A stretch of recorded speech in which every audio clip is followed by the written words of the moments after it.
বন্ধুরা, আশা করি তোমরা সকলে ভালো রয়েছো এবং বাড়িতে আছো। বন্ধুরা, আমি গত ভিডিওগুলোতে বিভিন্ন বিষয়গুলো নিয়ে আলোচনা করেছিলাম, যেমন উচ্চারণ বিষয় নিয়ে, সিলেবাস নিয়ে এবং নামার বিভাজন নিয়ে। এবং এই 4 নাম্বার ভিডিওতে আমি তোমাদের কারক বিভক্তি দিয়ে শুরু করতে যাচ্ছি। বন্ধুরা, তোমরা যদিও তোমরা একাদশ শ্রেণীতে কারক বিভক্তি পড়েছো, তবুও আরেকবার আমি রিপিট করতে চাচ্ছি, কারণ কারক বিভক্তিটা কিন্তু তোমাদের সব ক্ষেত্রেই গুরুত্বপূর্ণ।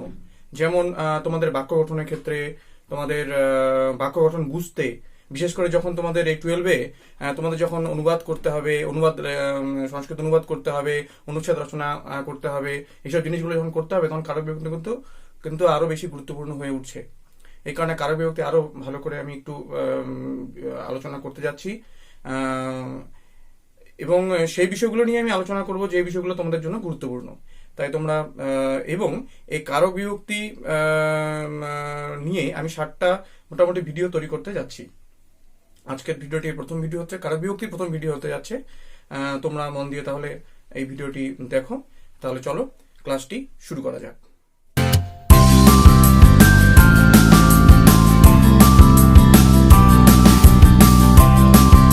বন্ধুরা, আজকে তাহলে আমাদের বিষয় হচ্ছে কারক ও বিভক্তি। প্রথমেই আমি কারক কাকে বলে এটা নিয়ে আলোচনা করছি। কারক কাকে বলে? বাক্যের ক্রিয়াপদের সাথে যেই যেই পদগুলো সম্বন্ধ থাকে সেই পদগুলোকে কারক বলা হয়। আরেকবার রিপিট করছি, বাক্যের ক্রিয়াপদের সাথে, বাক্যের ক্রিয়াপদ প্রথমে খুঁজে বের করবে, সেই ক্রিয়াপদের সঙ্গে যেই যেই পদগুলো সম্বন্ধ থাকে, সম্পর্ক থাকে, সেই পদগুলোকে কারক বলা হয়। সংস্কৃতে বলা হয় ক্রিয়ান্বয়ী কারকম। ক্রিয়ান্বয়ী কারকম।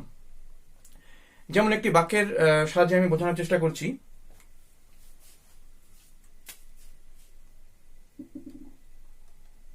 তোমরা বাক্যটা আমি লিখছি, তোমরা ভালো করে দেখো।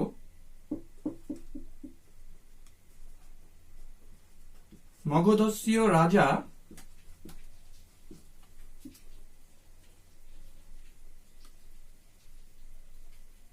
হস্তেন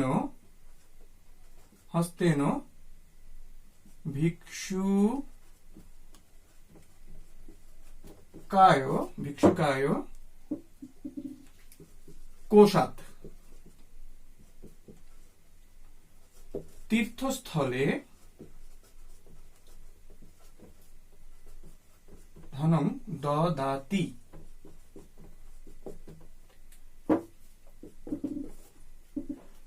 বাক্যটা তোমরা লক্ষ্য করো, এখানে প্রথমে দেখো, প্রথমে ক্রিয়াপদ কোনটা। এখানে অনেকগুলো পদ রয়েছে, মোটামুটি 1 2 3 4 5 6 7 8 8টি পদ রয়েছে। এখানে ক্রিয়াপদ তোমরা বুঝতে পারছো। আরেকবার বাক্যটা পড়ে নাও। মগধস্য রাজা হস্তেন ভিক্ষুকায় কোশাত তীর্থস্থলে ধনম দদাতি। অর্থাৎ মগধের রাজা হাতের দ্বারা ভিক্ষুকটিকে কোশাত, মানে তার কোষ থেকে, বিত্তকোষাত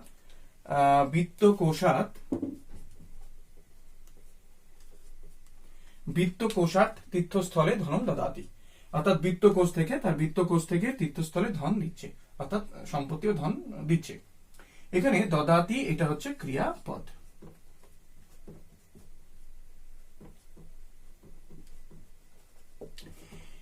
এবার দেখো, এই দদাতি এই ক্রিয়াপদটার সাথে কিন্তু মোটামুটি সবগুলো পদের সম্পর্ক রয়েছে। যেমন আমরা যদি প্রশ্ন করি, বাংলা যদি প্রশ্ন করি যে কে দিচ্ছে, দদাতি মানে দিচ্ছে, কে দিচ্ছে, আমরা উত্তর পাবো রাজা দিচ্ছে। তো আমরা রাজা কিন্তু, যেহেতু এই ক্রিয়াপদের সাথে সম্পর্ক রয়েছে এই পদটার, এই জন্য রাজা কিন্তু একটা কারক।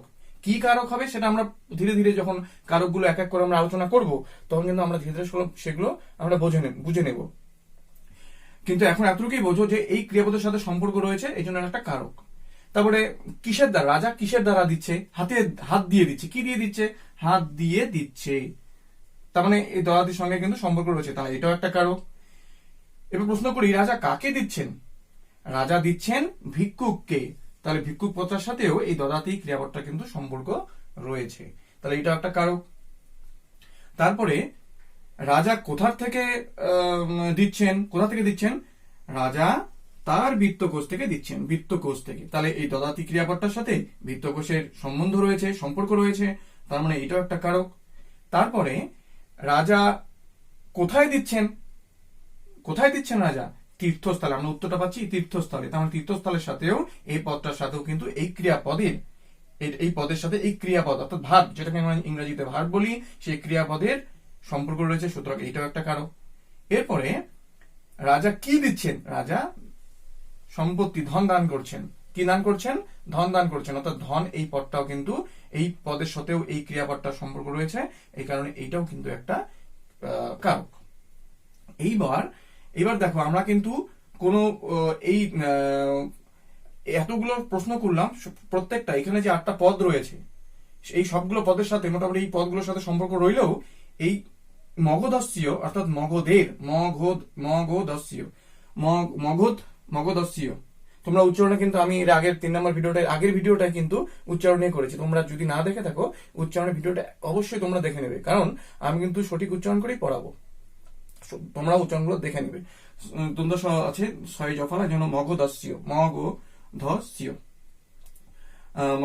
রাজা। তার মানে কি দেখো এই ক্রিয়াপদটার সাথে কিন্তু এই পদটা কিন্তু কোনো সম্পর্ক, এই যে আমি বক্স করলাম, এই কিন্তু কোনো সম্পর্ক নেই, কোনো সম্পর্ক নেই। এই কারণে এই পদটা কিন্তু কোনো কারক নয়, এই পদটা কোনো কারক নয়, এই পদটা কারক নয়। কিন্তু এই ক্রিয়াপদের সঙ্গে সম্পর্ক নেই, কিন্তু মগধস্য রাজা মানে মগধের রাজা, মগধস্য রাজা মানে মগধের রাজা, অর্থাৎ এই রাজার সাথে কিন্তু আবার সম্বন্ধ রয়েছে।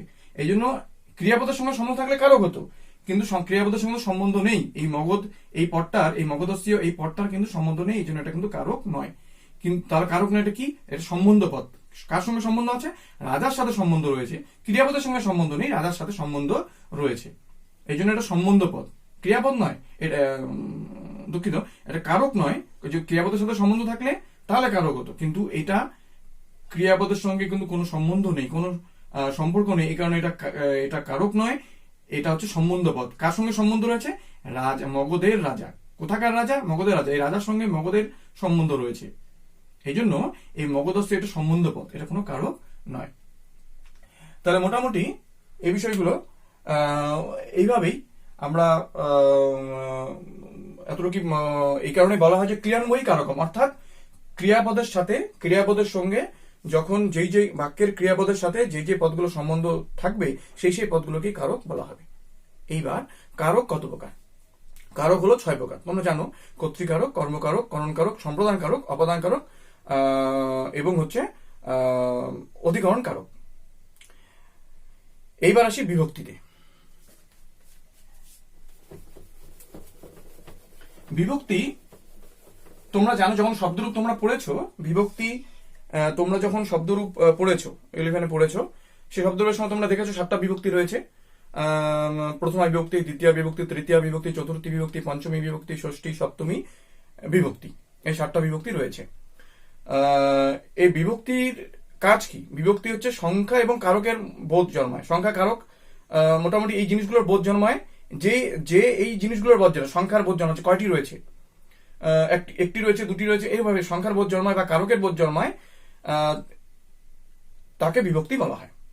সংস্কৃতে বলা হয় সংখ্যা কারকাদি বোধয়িত্রী বিভক্তি, অর্থাৎ সংখ্যা কারক প্রভৃতির বোধ জন্মায় যা সেই তাকে বিভক্তি বলা হয়। এবার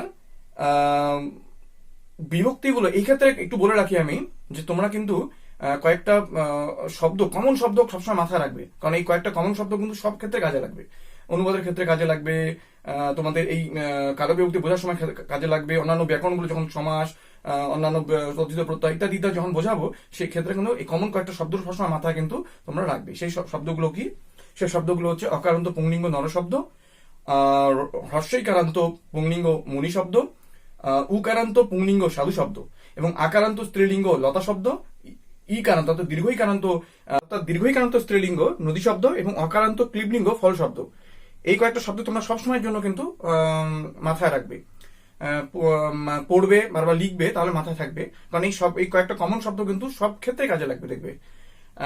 এইবার তোমরা বিভক্তি বিষয় বলছি তোমাদের। বিভক্তি কিন্তু 3 প্রকারের, অর্থাৎ বিভক্তির ব্যবহার 3 প্রকার, অর্থাৎ বিভক্তি কারকের ক্ষেত্রে বিভক্তির প্রয়োগ হয়, শব্দযোগে বিভক্তির প্রয়োগ হয়, এবং বিশেষ অর্থে বিভক্তির প্রয়োগ হয়। তো কি বললাম? কারকের ক্ষেত্রে বিভক্তির প্রয়োগ হয়, শব্দযোগে বিভক্তি হয়, শব্দযোগে বিশেষ বিশেষ শব্দযোগে বিভক্তি হয় এবং বিশেষ অর্থে বিভক্তি ব্যবহার হয়ে থাকে। এবার প্রথমে আমরা কর্তৃকারক ও প্রথমা বিভক্তি দিয়ে শুরু করছি।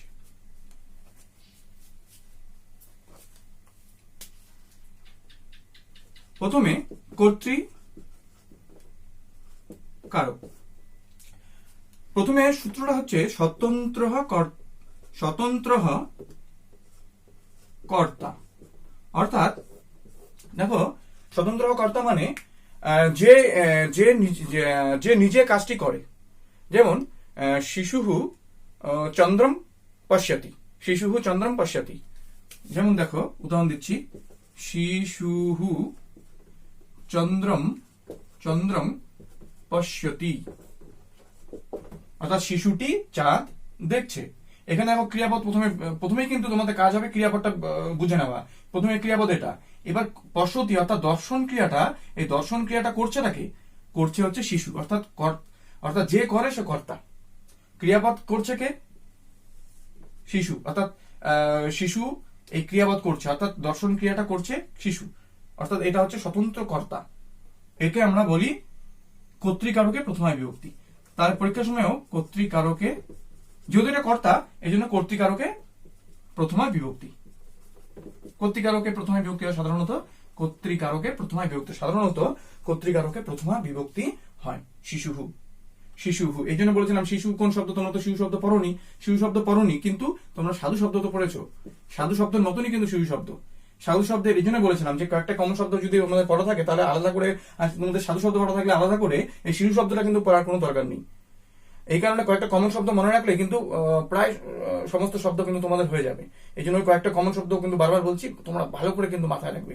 তাহলে তোমাদের বিভক্তি দেখেও কিন্তু তোমরা চিনতে পারবে কোনটা কোন বিভক্তি রয়েছে। তাহলে শিশু এখানে কিন্তু প্রথমা বিভক্তি রয়েছে, কর্তা এই জন্য প্রথমা বিভক্তি হয়েছে। এছাড়াও বিভক্তিটা যদি চিনতে চাও তাহলেও কিন্তু দেখে বোঝা যাচ্ছে যে এটা সাধুহু, অর্থাৎ সাধু শব্দের প্রথমা বিভক্তির এক বচনের সাধুহু, শিশুহু প্রথমা বিভক্তি। আচ্ছা, যাই হোক, তাহলে শিশু শব্দটা হচ্ছে সাধু শব্দের মতো, যেহেতু উকারান্ত শব্দ, এটারও উকার আছে, যেন এই সাধু শব্দের মতো হচ্ছে শিশু শব্দ। তাহলে তোমরা এই সূত্রটা বুঝলে, স্বতন্ত্র কর্তা মানে যে করে সে কর্তা, যে কাজটা করছে, দর্শন ক্রিয়াটা করছে হচ্ছে শিশুটি চাঁদ দেখছে, এই জন্য শিশুটি কিন্তু কর্তা, এই জন্য কর্তা মানে কর্তৃকারকের প্রথম বিভক্তি হয়েছে। তোমরা পরীক্ষার সময় এইভাবে লিখবে। অর্থাৎ শিশুর নিচে মনে করো দাগ থাকলো, শিশু চন্দ্রম পশ্যতি, তোমরা কারক বিভক্তি এভাবে থাকবে। তোমরা 11 কিভাবে এসেছিল তোমরা জানো, শিশু চন্দ্রম পশ্যতি, একটা যেই পদটার কারক বিভক্তি নির্ণয় করতে হবে তার নিচে আনয়ন করা থাকবে, লেখা থাকবে সকারণ বিভক্তি নির্ণয় করো। তো শিশুহু চন্দ্রম পশ্যতি, শিশু নিচে দাগ থাকলো, তোমরা লিখবে হচ্ছে কর্তৃকারকে প্রথমা বিভক্তি। এবার হচ্ছে প্রযোজক কর্তায়। এবার দ্বিতীয় নিয়মটি হচ্ছে প্রযোজক কর্তায় প্রথমা বিভক্তি। প্রযোজক কর্তা কাকে বলে? প্রযোজক কর্তা হচ্ছে দেখো, একটা হচ্ছে প্রযোজক কর্তা, একটা হচ্ছে প্রযোজ্য কর্তা। প্রযোজ্য কর্তা হচ্ছে যে কাজ করায়। যেমন মনে করো প্রভু ভৃত্যকে দিয়ে ঝাড় দেওয়াচ্ছেন, তাহলে প্রভু ভৃত্যকে দিয়ে ঝাড় দেওয়াচ্ছেন। মা শিশুকে চাঁদ দেখাচ্ছে, এখানে কিন্তু দুটো কর্তা আছে, দর্শন ক্রিয়ার দুটো কর্তা। মা শিশুকে চাঁদ দেখাচ্ছে, অর্থাৎ মা মা কিন্তু দেখছে না, নিজে দেখছে, শিশুকে চাঁদ দেখাচ্ছে, অর্থাৎ দর্শন ক্রিয়াটা করছে শিশুটি, কিন্তু মা ওই দর্শন ক্রিয়াতে মা শিশুকে প্রযোজিত করছে, এই জন্য মা হচ্ছে প্রযোজক কর্তা। আর যাকে প্রযোজিত করছে অর্থাৎ অন্য কাজে প্রেরণ করছে, অর্থাৎ দর্শন ক্রিয়াতে শিশুটাকে দর্শন ক্রিয়া অর্থাৎ দেখার জন্য প্রেরণ করছে, এই জন্য শিশুটি হচ্ছে প্রযোজ্য কর্তা। তাহলে আমাদের প্রযোজ্য কর্তায় আমাদের এখানে আলোচ্য বিষয় নয়, আমাদের প্রযোজক কর্তায় আলোচ্য বিষয়। অর্থাৎ প্রযোজক কর্তায় সর্বদাই কিন্তু সবসময় কিন্তু প্রথমা বিভক্তি হবে। যেমন এটা 2 নম্বর লিখে নেই, প্রযোজক কর্তায় প্রথমা সংক্ষেপে লিখলাম। প্রথমা মানে হচ্ছে প্রথমা বিভক্তি, তার প্রযোজক কর্তা প্রথমা। উদাহরণটা কি? যেমন একটা উদাহরণ দিচ্ছি,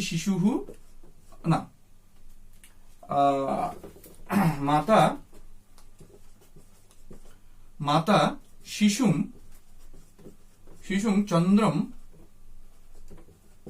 চন্দ্রম দর্শয়তি। মা শিশুকে চাঁদ দেখাচ্ছেন। তাহলে এখানে তোমরা বুঝতে পারছো যে এখানে এই দর্শন দেখাচ্ছেন অর্থাৎ দর্শন ক্রিয়াটা মা করছেন না, শিশু করছে, কিন্তু এই দর্শন ক্রিয়াতে প্রযোজিত করছে হচ্ছে মা।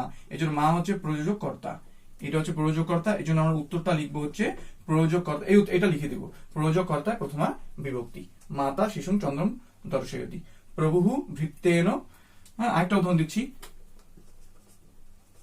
প্রভু ভৃত্তেন, ভৃত্য মানে চাকর, ভৃত্তেন কার্যং কারয়তি, অর্থাৎ প্রভু ভৃত্যকে দিয়ে কাজটি করাচ্ছেন। কার্যং, দেখো কার্যং না কিন্তু সংস্কৃত উচ্চারণ কার্যং হবে, জয়ের উচ্চারণ ইয় হবে। এটা আগে 3 নম্বর ভিডিওতে আমি বলেছিলাম, উচ্চারণের যে ভিডিওটি করেছি সেটাতে কিন্তু আছে, তোমরা উচ্চারণ শুদ্ধ করার চেষ্টা করবে। কার্যং কার্যং কারয়তি, অর্থাৎ প্রভু ভৃত্যেন কার্যং কারয়তি, তা প্রভু ভৃত্যকে দিয়ে কাজ করাচ্ছেন। যে কাজ করান, যে কাজ যিনি কাজ করান, যিনি অন্যকে দিয়ে কাজ করাচ্ছেন বা অন্যকে কাজে প্রেরিত করছেন, তিনি হলেন প্রযোজক কর্তা। তাহলে এখানে প্রভু হচ্ছে প্রযোজক কর্তা। এই জন্য প্রভুতে কিন্তু প্রভু সাধু শব্দের মতো প্রভুতে প্রথমা বিভক্তি হয়েছে, কারণ এটা প্রযোজক কর্তা, তাই প্রথমা বিভক্তি হয়েছে। তাহলে আমরা উত্তর লিখবো হচ্ছে প্রযোজক কর্তায় প্রথমা বিভক্তি। এবার দেখো এই শিশুটাও কিন্তু প্রযোজ্য কর্তা, প্রযোজক কর্তা কিন্তু আলাদা। প্রযোজক কর্তা আমাদের আলোচ্য বিষয় হচ্ছে প্রযোজক কর্তা, আর এই দুটো হচ্ছে প্রযোজ্য কর্তা। এটা প্রযোজক কর্তা, মাতা প্রযোজক কর্তা, প্রভু প্রযোজক কর্তা, আর শিশুং আর ভৃত্তেন এটা হচ্ছে প্রযোজ্য কর্তা। কিন্তু এই দুটো কর্তা কিন্তু প্রথমেটা দেখা যাচ্ছে শিশুং অর্থাৎ দ্বিতীয় বিভক্তি, প্রযোজক কর্তা তৃতীয় বিভক্তি হয়েছে। একটু বলে দিচ্ছি, এটা আমাদের আলোচ্য বিষয় নয়, কিন্তু একটু জেনে রাখো প্রযোজক কর্তা কিন্তু দ্বিতীয় বিভক্তি বা তৃতীয় বিভক্তি হতে পারে। তো আমাদের যাই হোক, এটা আলোচ্য বিষয় নয়, আমাদের সর্বদা মনে রাখবে যে প্রযোজক কর্তা কিন্তু প্রথমা বিভক্তি হবে। মাতা, মাতৃ শব্দের প্রথমা বিভক্তি এক বচনে মাতা, যেহেতু প্রযোজক কর্তা এই জন্য মাতৃ, এই জন্য প্রথমা বিভক্তি হয়েছে। প্রভু অর্থাৎ যেহেতু প্রযোজক কর্তা এই জন্য কিন্তু প্রথমা বিভক্তি হয়েছে। এই গেল হচ্ছে কর্তৃকারক। এইবার তোমাদের উক্ত কর্মে 3 নম্বর, উক্ত কর্মে প্রথমা অর্থাৎ প্রথমা বিভক্তি, সংক্ষেপে লিখলাম উক্ত কর্মে প্রথমা। উক্ত কর্মে প্রথমাটা কি? তোমরা মনে রাখবে যে সংস্কৃতে বাচ্য মোটামুটি 3 প্রকার। প্রধানত বাচ্য 3 প্রকার, কর্তৃবাচ্য, কর্মবাচ্য এবং ভাববাচ্য। এছাড়া একটা বাচ্য রয়েছে, কিন্তু বাচ্য মোটামুটি 3 প্রকার, আর তার মধ্যেও কর্তৃবাচ্য এবং কর্মবাচ্য তোমাদের একটু ভালো করে বুঝে নিতে হবে। এখানে তোমাদের যেটা বুঝতে হবে সেটা হচ্ছে কর্মবাচ্য। তোমরা যেটা ইংরেজিতে পড়েছো তোমরা অ্যাক্টিভ ভয়েস, সেটা হচ্ছে কর্তৃবাচ্য, প্যাসিভ ভয়েস কর্মবাচ্য। তাহলে আমরা এখানে কর্মবাচ্যটা লিখবো। কর্মবাচ্য বাক্য দেখো, একটা উদাহরণ দিচ্ছি। বালকেন চন্দ্রঃ দৃশ্যতে, বালকটির দ্বারা চন্দ্রটি দেখা হইতেছে। বালকটির দ্বারা চন্দ্রটি দেখা হইতেছে। কে দেখছে? বালকটি দেখছে। তাহলে বালকটি কর্তা। বালকটি কি দেখছে? চন্দ্র। তাহলে এটা কর্ম, এটা কর্তা, এটা লেখাগুলো একটু বুঝে নেবে, এটা কর্ম। এবার প্রশ্ন হচ্ছে যে কর্তাতে প্রথমা বিভক্তি হয়, কিন্তু আমরা এখানে বিভক্তি থেকে বোঝা যাচ্ছে বালকেন, অর্থাৎ বালকেন তো তৃতীয় বিভক্তি হয়েছে। আবার এখানে চন্দ্র এটা কর্মকারক বলা হচ্ছে, কিন্তু এখানে দেখা যাচ্ছে চন্দ্রম অর্থাৎ দ্বিতীয় বিভক্তি প্রয়োগ না হয় প্রথমা বিভক্তি প্রয়োগ দেখা যাচ্ছে। কারণটা হচ্ছে যে কর্মবাচ্যে যখন আমরা বাক্য গঠন করব, সংস্কৃতে যখন কর্মবাচ্যে বাক্য গঠন করব, তখন কর্তায় প্রথমা বিভক্তি না হয় তৃতীয় বিভক্তি হবে, কর্ম অর্থাৎ কর্মকারকে অর্থাৎ কর্মপদে দ্বিতীয় বিভক্তি প্রয়োগ না হয় কিন্তু প্রথমা বিভক্তি প্রয়োগ হবে। অর্থাৎ কর্মবাচ্যের কর্তায় তৃতীয়া, কর্মে হবে প্রথমা বিভক্তি। এইবার কর্মবাচ্যের এই বাক্যটা কর্মবাচ্যে আছে, কর্মবাচ্যের যেহেতু বাচ্চাটার নাম কর্ম অনুসারে হয়েছে, এই জন্য তোমরা বুঝতেই পারছো যে বাচ্চাটার নাম কর্ম অনুসারে হয়েছে, এই জন্য কর্ম প্রধান, অর্থাৎ যে প্রধান সেই উক্ত হয়। মনে রাখবে, যে প্রধান সেই উক্ত। তাহলে এটা প্রধান যদি এটা অপ্রধান, অর্থাৎ এটা অনুক্ত, এটা অনুক্ত, এটা অনুক্ত, এটা উক্ত, অর্থাৎ কর্মবাচ্যের কর্ম হচ্ছে উক্ত। এই কারণে বলা হয়েছে উক্ত কর্মে প্রথমা, অর্থাৎ কর্মবাচ্যের কর্মে প্রথমা বিভক্তি হবে এবং সেই কর্মটাকে কি বলা হয়? উক্ত কর্ম বলা হয়। তার মানে উক্ত কর্মে প্রথমা বিভক্তি হয়। এখানে দেখো চন্দ্র প্রথমা বিভক্তি হয়েছে, ঠিক আছে। আচ্ছা, এবার তোমাদের পরীক্ষার সময় এইভাবে আসতে পারে, বালকেন চন্দ্র দৃশ্যতে, চন্দ্র নিচে দাগ থাকলো, তখন তোমাদের কিন্তু পরীক্ষার সময় লিখতে হবে যে উক্ত কর্মে, বাক্যটা ভালো করে বুঝে নিয়ে বা বাক্যের গঠনটা একটু ভালো করে বুঝে নিয়ে, যেটা কর্মবাচ্য আছে তার মানে কর্মবাচ্যের কর্মের নিচে দাগ আছে, তার মানে কর্মবাচ্যের কর্মের নিচে দাগ মানে উক্ত কর্ম, উক্ত কর্মে প্রথমা বিভক্তি। তোমাদের তখন বুঝে নিয়ে লিখতে হবে উক্ত কর্মে প্রথমা বিভক্তি। তোমরা যদি তোমাদের তাও যদি অসুবিধা থাকে ইনবক্সে আমাকে জিজ্ঞেস করবে। এবার ইতি অব্যয়যোগে প্রথমা বিভক্তি।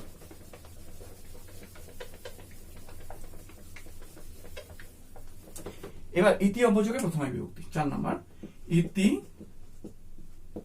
অব্যয় যোগে প্রথমা, সংক্ষেপে লিখলাম প্রথমা মানে প্রথমা বিভক্তি, ইতি অব্যয়যোগে প্রথমা। অর্থাৎ ইতি অব্যয় থাকলে পরে ইতি মানে এই ইতি অব্যয়টি থাকলে পরে কিন্তু সবসময় প্রথমা বিভক্তি হবে। সবসময় ইতি অব্যয় থাকলে পরে কর্তাতেও প্রথমা বিভক্তি হবে, কর্মেও প্রথমা বিভক্তি হবে। অর্থাৎ ইতি থাকলে পরে কিন্তু সর্বদা সব সময় প্রথমা বিভক্তি হবে। অর্থাৎ তাই বলা হয়েছে ইতি অব্যয়যোগে প্রথমা বিভক্তি হয়। যেমন উদাহরণ, যেমন দশরথঃ, দশরথঃ। দেখো উচ্চারণটা, বিসর্গের উচ্চারণ হয়। তোমাদের উচ্চারণের ভিডিওটা একটু দেখে নেবে কষ্ট করে। বিসর্গের উচ্চারণ হয়, বিসর্গের উচ্চারণ কিন্তু হয়। এর জন্য দশরথঃ আমরা শুদ্ধ উচ্চারণ করার চেষ্টা করব। দশরথঃ ইতি, ইতি রাজা আসিত, মানে আসিত মানে ছিল। তাহলে দশরথ নামে, দশরথ এই নামে বা দশরথ এই নামে রাজা ছিলেন। অর্থাৎ ইতি, এই ইতি থাকার কারণে এখানে কিন্তু প্রথমা বিভক্তি হয়েছে। ইতি প্রথমা বিভক্তি হয়েছে। দশরথ ইতি পরীক্ষার সময় কিন্তু এইভাবেই থাকবে। দশরথ ইতি রাজা আসিত, দশরথ নিচে দাগ থাকলো, তোমাদের তখন লিখতে হবে ইতি অব্যয়, এই লাইনটা লিখতে হবে, দশরথ ইতি অব্যয়যোগে প্রথমা বিভক্তি। ভিডিওটি অনেক লম্বা হয়ে যাবে, একটি উদাহরণ দিয়ে শেষ করছি। যেমন আরেকটি উদাহরণ দেখো, অশোকঃ, অশোকঃ, অশোকঃ, হ ইতুতে, হ মানে হচ্ছে বিসর্গ। অশোকঃ ইতি, ইতি সম্রাট, সম্রাট আসিত, আসিত ছিল। তাহলে অশোক এখানে প্রথমা বিভক্তি হয়েছে অশোকঃ। অশোক শব্দটা কোন শব্দের মতন? দশরথ শব্দ কোন শব্দের মতন? নর শব্দের মতন। কারণ নর শব্দের শেষে অকার আছে, অকারান্ত শব্দ, তার দশরথ শব্দের অকারান্ত শব্দ, তাহলে এই নর শব্দের মতন হবে। এই জন্য তোমাদের বলেছিলাম কয়েকটি কমন শব্দ, যে কয়েক শব্দগুলো বলেছি সেগুলো কিন্তু বারবার বলছি, তোমরা কিন্তু সবসময় মাথায় রাখবে। দেখবে যে সব ক্ষেত্রে কিন্তু তোমাদের বোঝার ক্ষেত্রে কিন্তু সেটা প্রয়োজন হচ্ছে। এই জন্য ওই শব্দগুলো কিন্তু তোমরা সবসময় মাথায় রাখার চেষ্টা করবে। তাহলে মোটামুটি এই কর্তৃকারক ও প্রথমা বিভক্তি সম্পর্কে এতটুকুই আলোচনা আছে।